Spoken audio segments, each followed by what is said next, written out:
Bienvenue sur Azimut. Ici, nous parlons orientation. Retrouvez tous nos contenus et nos outils pour les parents sur azimut-orientation.com. Bonne écoute.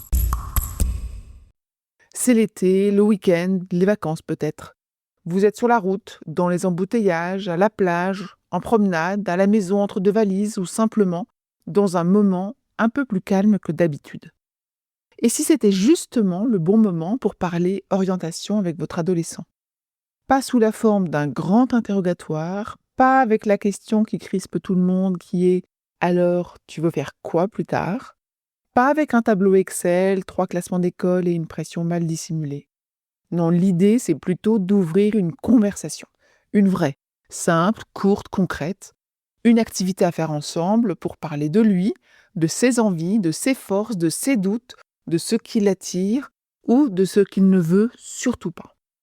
Bref, parler orientation sans le faire fuir, sans le braquer et sans transformer le moment en réunion de crise familiale. Dans cette série, nous vous proposons donc une activité par épisode, extraite du cahier d'activité sur l'orientation Azimut, édition 2026. Dans cet épisode, Azimut vous propose une activité autour de l'image de soi. Elle s'appelle son meilleur profil. Les adolescents prennent souvent beaucoup de photos d'eux-mêmes. Des selfies avec ou sans filtre, des photos envoyées aux amis, des images choisies, retravaillées, parfois très maîtrisées. Mais dès qu'il s'agit d'une photo plus officielle, une photo de classe, une photo d'identité, une photo pour un dossier, l'exercice devient souvent beaucoup moins naturel. Et c'est pas anodin. À l'adolescence, la perception de soi peut être un sujet sensible. La manière dont on se montre, dont on se cache, dont on choisit une expression ou un décor, dit quelque chose de la relation que l'on entretient avec soi-même. L'activité consiste à proposer à votre ado de se photographier ou de se faire photographier dans différents contextes. Il peut utiliser des objets, des accessoires, un décor, des vêtements particuliers, mais il doit apparaître lui-même sur la photo. Et vous allez lui proposer plusieurs situations. Une photo qu'il enverrait à ses amis pour raconter ses vacances. Une photo qu'il mettrait dans un dossier de demande de stage. Une photo de lui la veille des résultats du bac. Et une photo de lui le soir des résultats du bac.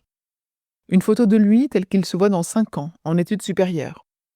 Et puis peut-être, pourquoi pas, une photo de lui exerçant son premier métier. Ces situations permettent de travailler plusieurs dimensions. Le présent, la projection, les émotions, le sérieux, l'humour, l'imaginaire, mais aussi la communication non verbale. Une posture, un regard, un sourire, un décor ou un accessoire peuvent raconter beaucoup de choses. Si l'exercice du portrait est trop difficile pour votre enfant, vous pouvez l'adapter. Proposez-lui de remplacer la photo de lui-même par une photo d'objet. Par exemple, quels objets représenteraient ses vacances, son futur métier, ses études supérieures ou son état d'esprit avant un résultat important. Une fois les photos réalisées, prenez le temps de les regarder ensemble. Demandez-lui de faire le pitch de chaque situation. Qu'est-ce qu'elle raconte cette photo? Pourquoi est-ce que tu as choisi ce décor? Qu'est-ce que tu voulais montrer? Qu'est-ce que tu ressens dans cette scène? Vous pouvez le filmer pendant qu'il présente ses photos ou simplement prendre des notes. L'objectif, c'est de repérer les mots qu'il utilise lorsqu'il parle de lui, de son avenir, de ses émotions, de ses envies. Le lien avec l'orientation est réel, parce que cette activité, elle aide votre adolescent à se projeter dans son propre futur avec un peu plus de réalisme. Elle permet aussi d'aborder la manière dont il souhaite se présenter dans un dossier, un entretien, un oral ou une situation professionnelle. Pour aller plus loin, observez avec lui les différences entre les photos. Est-ce qu'il est plus à l'aise dans une situation personnelle ou professionnelle? Est-ce qu'il se voit seul ou entouré? Dans un environnement calme ou dynamique? Dans un cadre formel ou plus libre? Cette activité ne cherche pas à juger son image. Elle l'invite plutôt à comprendre ce qu'il choisit de montrer de lui-même. Parce que s'orienter, c'est aussi apprendre à se présenter. Non pas en jouant un rôle, mais en trouvant une manière juste de dire qui l'on est et vers quoi on veut aller.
Cette activité est extraite du cahier d'activités sur l'orientation proposé par Azimut en 2026.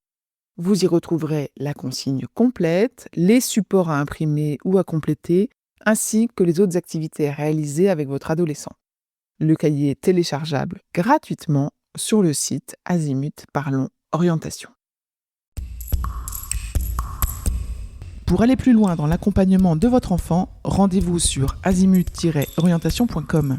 Tous nos contenus y sont classés par thématique et vous pourrez consulter notre calendrier, notre annuaire d'experts et vous inscrire à la newsletter pour ne rien louper. Merci pour votre fidélité. À bientôt.